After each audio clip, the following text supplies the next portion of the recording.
দিনটা ছিল ২৬শে জানুয়ারি। আমরা হাওড়া ময়দান থেকে মেট্রো করে চলে এলাম কলকাতা বইমেলাতে, যেটা বইপ্রেমীদের কাছে একটা আবেগের জায়গা। করুণাময়ী স্টেশনে নেমে গুটি গুটি পায়ে হেঁটে চলে এলাম ৭ নম্বর গেটের কাছে, অর্থাৎ বইমেলা প্রাঙ্গণে।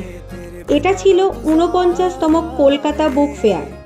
বিভিন্ন প্রকাশনী তাদের বইয়ের ঝুড়ি নিয়ে এসেছে সকল বইপ্রেমীদের জন্য। আছে উপন্যাস, প্রবন্ধ, জীবনী, কৌতুক ও ভৌতিক সিরিজ। এছাড়া আছে আঁকা, ভ্রমণ থেকে শুরু করে পিসিচন্দ্রের মতো স্টল। দেশ, আনন্দ ও পদ্মভারতী স্টলের সামনে এবছরের বইয়ের লাইন দুর্গাপূজার প্যান্ডেলকেও হার মানাবে। বাংলার পাশাপাশি অন্যান্য ভাষার বইও প্রচুর রয়েছে।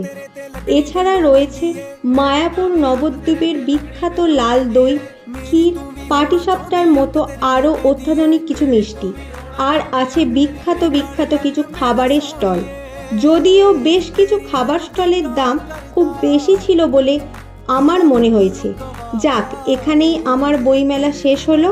এবার বাড়ি ফেরার পালা। ভিডিওটা দিতে একটু লেট হলো। তোমরা কে কে বইমেলা গেছো অবশ্যই কমেন্ট করে জানাবে। বাই, টাটা, সবাই খুব ভালো থেকো।